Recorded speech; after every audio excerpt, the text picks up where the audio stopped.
Hello, everyone, and welcome to another discussion of the law and you. Now, as we continue to examine the Constitution of the Cooperative Republic of Guyana and the separation of powers doctrine, I will be discussing the executive branch today. Just to recap, the separation of powers doctrine assists in ensuring the government is effective and citizens' rights are protected. Now, each branch has its own roles and responsibilities, including working with the other branches. Now, no one branch can control all power in a democratic system.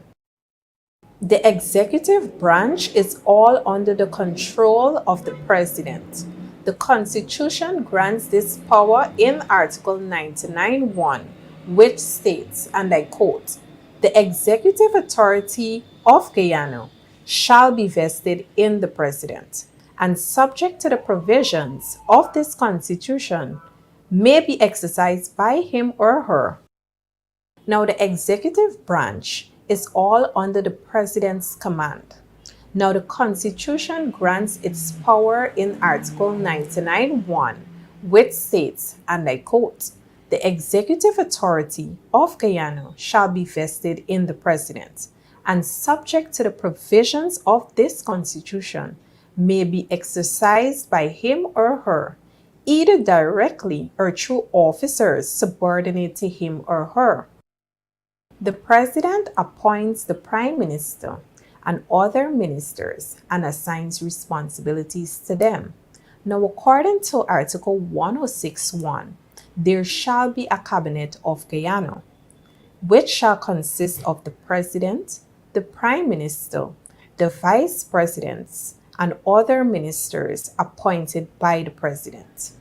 Now, we will look at the roles and functions of the executive branch of Guyana. Now, the function of the cabinet is basically to advise and aid the president in the general direction and control of the government of Guyana. Now, this executive branch has control of the general conduct of government. It formulates and implements government policies and carries out the functions of government on a day-to-day basis. This branch of government also includes many other departments and agencies. Now, you may want to ask yourselves, how are these laws enforced? Take, for instance, a police officer is granted the power to enforce the laws by the agency they served, which is the Guyana Police Force.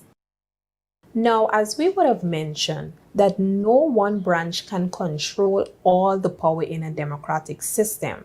That is why each branch would work with each other. So, for instance, we have the executive branch, the legislative branch, and the judicial branch. The legislative branch would make the laws, the executive branch would enforce these laws, and the judicial branch would interpret these laws. A police officer is there to maintain law and order and to also enforce the laws of Guyana. So, take for instance a person driving under the influence of alcohol, and the police officer may have pulled over that vehicle. And the police officer would have done a breathalyzer test and realized that that person is above the prescribed limit. That police officer will now arrest that person and take that person into custody, institute these charges, and then later take them to court. Now, when they appear in court, the judge or the magistrate would be able to interpret these laws to decide whether a fine should be imposed or whether a sentence should be imposed.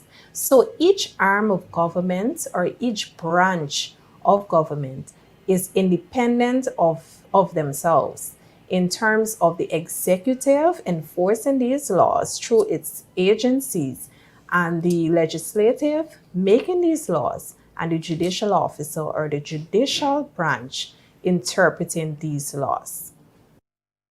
Each branch is independent of themselves. The executive branch is independent, the judicial branch is independent, and the legislative branch is independent.